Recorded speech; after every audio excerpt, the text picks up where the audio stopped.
Esta historia no comienza con un milagro, comienza con una ausencia, comienza con algo que ya no está, pero cuya falta se siente en cada rincón, como se siente el aire frío cuando alguien abre una puerta que nadie esperaba.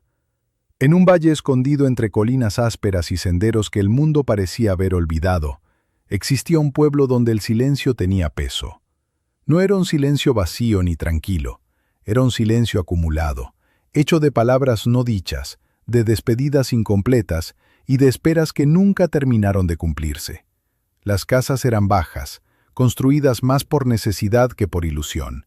Las paredes guardaban marcas del tiempo, y los techos crujían con el viento como si también ellos recordaran días mejores. Allí la vida no avanzaba con prisa, no corría, se repetía. Amanecía, se trabajaba, anochecía.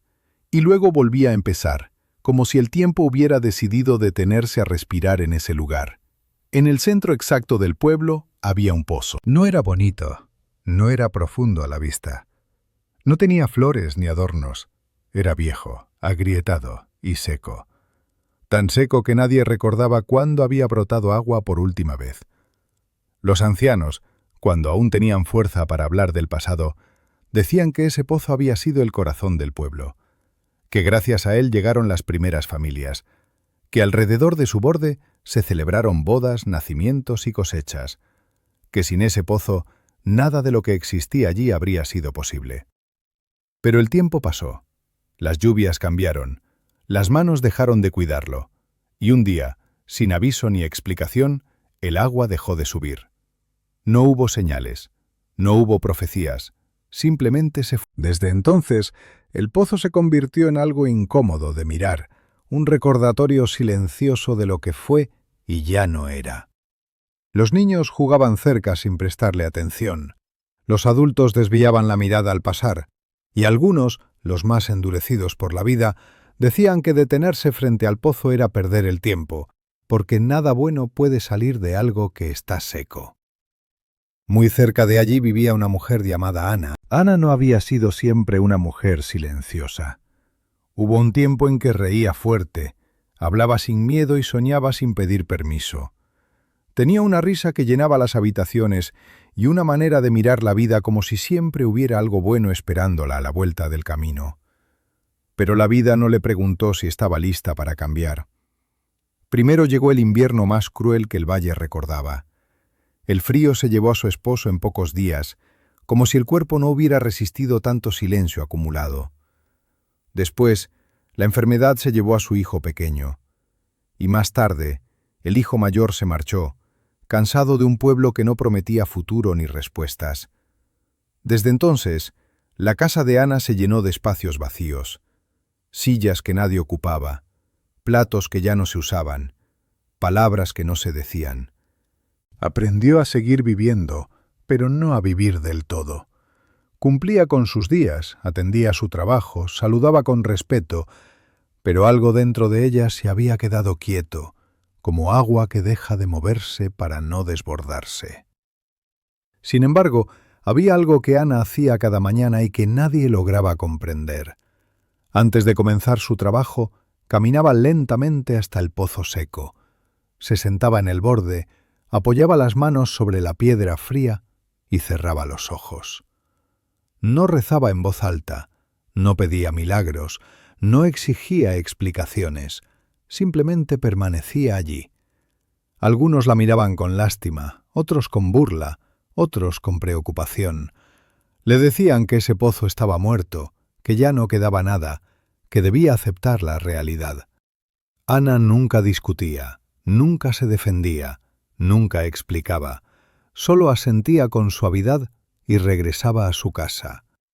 Para ella, el pozo no era solo piedra y vacío, era memoria, era promesa, era un lugar donde, aunque no hubiera agua, todavía podía sentarse a recordar que alguna vez sí la hubo. Y eso, para ella, era suficiente. Un día llegó al pueblo un hombre llamado Lucas. No venía huyendo, pero tampoco sabía exactamente qué estaba buscando. Había perdido su trabajo en la ciudad, había visto romperse planes que creía firmes y había sentido algo aún más difícil de nombrar. Había perdido la fe en que su vida tenía un propósito claro. No dejó de creer en Dios. Dejó de creer que Dios estuviera interesado en él. Había escuchado que en ese valle la tierra era barata y la gente sencilla. Pensó que quizá, lejos del ruido, podría escuchar algo que la ciudad había silenciado dentro de él. El primer lugar por el que preguntó fue el pozo. Dijo que había oído historias, que tal vez aún quedaba algo útil. La gente rió. Le dijeron que si creía en cuentos antiguos podía ir a verlo, pero que no esperara milagros. Lucas fue, y encontró a Ana sentada allí, como cada mañana. Le preguntó por qué venía todos los días si el pozo estaba seco. Ana abrió los ojos con calma. Le dijo que sí, que lo veía, que sabía perfectamente que estaba seco. Y cuando él insistió, preguntando por qué volvía, ella guardó silencio unos segundos antes de responder. Le dijo que aunque el pozo estuviera seco, seguía siendo un pozo, y que lo que fue creado para dar no olvida. Lucas no entendió del todo, pero esas palabras se le quedaron dentro, como una semilla que aún no sabe que va a germinar. Lucas regresó al pozo al día siguiente sin saber exactamente por qué. No llevaba herramientas ni un plan. Solo caminó hasta allí como quien vuelve a un lugar que, sin entenderlo del todo, comienza a sentirse necesario. Ana ya estaba sentada en el borde, con las manos apoyadas sobre la piedra fría. No se sorprendió al verlo. Apenas levantó la mirada y le ofreció un leve gesto de bienvenida, como si su presencia fuera algo natural, esperado. Se sentaron en silencio.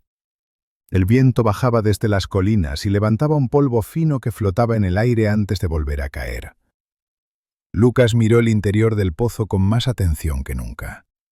Ya no lo veía solo como un agujero vacío, sino como algo que había sido abandonado demasiado pronto. Después de un largo rato habló. Dijo que sentía que su vida había sido una sucesión de intentos correctos con finales equivocados, que había trabajado duro, que había seguido caminos seguros, que había hecho lo que se esperaba de él, y aún así estaba allí, sin rumbo, sin certezas, sin fuerzas para empezar otra vez. Ana lo escuchó sin apurarlo. Cuando respondió, lo hizo con una voz tranquila, sin dramatismo. Dijo que muchas personas confunden el silencio de Dios con ausencia, cuando en realidad es una invitación. Que mientras todo funciona, nadie se detiene a escuchar. Pero cuando algo se seca, cuando algo falla, cuando algo se rompe, aparece la oportunidad de mirar más profundo. Lucas frunció el ceño. Preguntó por qué Dios permitiría tanto dolor solo para enseñar una lección. Ana apoyó la palma de la mano sobre la piedra del pozo y dijo que no siempre se trata de enseñar. A veces se trata de preparar. Que hay personas que no están listas para recibir mientras todo fluye, pero que en la sequía aprenden a sostener lo que vendrá. Esa conversación no resolvió nada de inmediato, pero dejó algo sembrado. Al día siguiente Lucas volvió, y al siguiente también, hasta que una mañana, sin decirlo en voz alta, tomó una decisión. No iba a esperar que el agua regresara sola. Comenzó a retirar piedras del borde, luego basura acumulada durante años. Restos que nadie había querido tocar porque asumieron que ya no tenía sentido. Ana lo observó unos segundos y se unió. No hubo discurso, no hubo anuncio, solo acción. Los primeros días fueron frustrantes. Sacaban polvo, tierra seca, pedazos de madera vieja. Hubo momentos en que Lucas pensó que estaba cometiendo un error, que el pueblo tenía razón, que insistir era una forma distinta de negación. Pero algo lo mantenía allí. No era la esperanza del agua. Era la paz de estar haciendo algo con sentido, aunque nadie lo aplaudiera. El pueblo comenzó a mirar desde lejos. Algunos se burlaban, otros se incomodaban, porque ver a alguien insistir donde uno se rindió obliga a preguntarse en qué momento dejó de creer. Una madrugada, cuando el cielo apenas aclaraba, Lucas sintió algo diferente bajo sus manos. La tierra no estaba mojada, pero ya no estaba completamente seca. Llamó a Ana. Se quedaron quietos. Esperaron. Y entonces ocurrió. No fue un milagro ruidoso. No fue un chorro. No fue una celebración. Fue una gota. Una sola gota que cayó lentamente y rompió el silencio.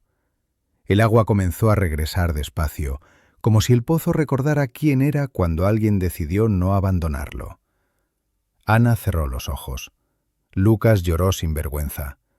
Ella dijo en voz baja que el tesoro nunca había sido el agua, que el verdadero milagro fue no haberse ido cuando todo parecía inútil. Con el tiempo el pozo volvió a dar agua, no en abundancia, pero suficiente. El pueblo cambió, no porque el agua regresara, sino porque algo dentro de ellos también empezó a moverse. Un día, limpiando el fondo, Lucas encontró un cuaderno viejo. Era el diario del primer hombre que cavó ese pozo. Ana leyó la última página en silencio y luego dijo las palabras que cerrarían el círculo. No cavé para mí, cavé para cuando yo no esté. Porque la fe no siempre ve el resultado, pero siempre deja camino. Lucas entendió entonces que Dios no se equivoca, que lo seco no es castigo, que el silencio no es abandono, y que muchas veces lo que parece el final es solo el lugar donde comienza una fe más profunda. El regreso del agua no convirtió al pozo en un espectáculo, no hubo celebraciones ni discursos. El pueblo no cambió de la noche a la mañana. Las casas siguieron siendo las mismas, los caminos siguieron polvorientos y las rutinas continuaron casi iguales. Pero algo profundo comenzó a moverse, algo que no se podía medir ni señalar con facilidad. La gente empezó a detenerse un poco más al pasar. Algunos se acercaban solo a mirar, otros bebían en silencio. Nadie decía mucho. Era como si todos entendieran que aquello no necesitaba palabras. El agua era fresca, no abundante, pero constante, y en cada sorbo había una sensación difícil de explicar, como si no solo calmara la sed del cuerpo, sino algo más antiguo, más hondo. Algunos decían que era imaginación, otros callaban, y unos pocos comprendían. Ana observaba todo con una calma nueva. No porque su dolor hubiera desaparecido, sino porque ya no la gobernaba. Seguía despertando con recuerdos, seguía sintiendo la ausencia en ciertos momentos del día, pero ahora había algo distinto, una quietud que no tenía antes, una certeza suave de que su vida, incluso quebrada, seguía teniendo sentido. Lucas comenzó a quedarse más tiempo en el pueblo. Ya no hablaba de irse pronto. Ya no buscaba oportunidades rápidas. Empezó a ayudar en lo que podía, a trabajar la tierra con otros, a escuchar historias que antes no le habrían interesado. Por las mañanas, casi sin darse cuenta, imitaba el gesto de Ana. Se acercaba al pozo temprano, cuando el pueblo aún dormía, y se sentaba un momento en silencio. No para pedir nada, no para comprobar el nivel del agua, solo para estar. Una tarde, mientras el sol comenzaba a caer detrás de las colinas, Lucas se animó a preguntar algo que llevaba días guardándose. Le preguntó a Ana si alguna vez había dudado, si nunca había sentido ganas de dejar de venir al pozo, de aceptar que estaba vacío y seguir adelante como todos los demás. Ana tardó en responder, no porque no tuviera respuesta, sino porque no quería mentirse. Dijo que había dudado muchas veces, que hubo mañanas en que el dolor era tan pesado que sentarse allí le parecía una crueldad, que hubo días en que se preguntó si no estaba aferrándose a algo que ya no existía. Pero también dijo que había entendido una diferencia importante. Dudar no es lo mismo que abandonar, que uno puede dudar y seguir, que lo verdaderamente peligroso es irse del todo. Lucas bajó la mirada. Había abandonado muchas cosas en su vida, lugares, personas, sueños, siempre creyendo que en el próximo intento todo sería distinto. Y ahora, sentado junto a un pozo que todos habían dado por muerto, comenzaba a comprender que quizá el problema no había sido el lugar, sino su prisa. El pueblo empezó a transformarse de maneras pequeñas. Los niños jugaban cerca del pozo otra vez, pero ahora lo miraban con curiosidad. Los ancianos se sentaban a contar historias de cuando el agua nunca faltaba. Las conversaciones se alargaban, el tiempo parecía moverse distinto. Una mañana, una mujer se acercó llorando. Había perdido a su esposo hacía poco. No había hablado con nadie en semanas. Se sentó en silencio, bebió un poco de agua y rompió en llanto. Nadie la interrumpió. Ana se sentó a su lado sin decir nada. Lucas se quedó cerca, respetando el momento. Ese día, Lucas entendió algo que nunca había aprendido en libros ni trabajos, que la abundancia no siempre llega como una respuesta inmediata. A veces llega como un espacio donde el alma puede respirar sin ser juzgada. El pozo no solo devolvía agua, devolvía encuentros, devolvía tiempo, devolvía humanidad. Con el paso de los meses, Lucas dejó de sentirse un forastero. Construyó una pequeña casa. Aprendió a trabajar la tierra sin apuro. Ya no buscaba llenar su vida de resultados. Buscaba raíces. Una tarde, mientras ordenaban el área alrededor del pozo, Lucas volvió a leer el cuaderno que habían encontrado. Cada vez que lo hacía encontraba algo nuevo. No porque las palabras cambiaran, sino porque él ya no era el mismo. Se dio cuenta de que el hombre que había cavado el pozo no escribió desde la certeza, sino desde el miedo, desde el cansancio, desde la duda. Y aún así, siguió cavando. Comprendió que la fe no es la ausencia de preguntas, sino la decisión de seguir aun cuando no hay respuestas claras. Ana envejecía despacio. Sus pasos eran más lentos, pero su mirada estaba más liviana. A veces se sentaba junto al pozo y cerraba los ojos, como al principio, pero ahora no lo hacía desde la herida, sino desde la gratitud. Un día Lucas le preguntó qué había cambiado realmente. Ana sonrió. Dijo que antes venía al pozo esperando que algo volviera. Ahora venía sabiendo que ella también había cambiado. Que el agua regresó, sí, pero que el verdadero milagro había ocurrido mucho antes, cuando decidió no endurecerse por dentro. El pozo siguió dando agua. Hubo temporadas de sequía, hubo días en que el nivel bajó, pero nadie volvía a decir que estaba muerto. Porque ahora sabían algo que antes ignoraban, que lo seco no siempre es final, que el silencio no siempre es ausencia, que Dios no se equivoca cuando permite que algo falte. A veces permite que el pozo se seque para que aprendamos a quedarnos cuando ya no hay señales, cuando no hay aplausos, cuando solo queda fe. Porque el verdadero tesoro no está en lo que recibes, sino en lo que te conviertes mientras sigues creyendo cuando todo parece perdido.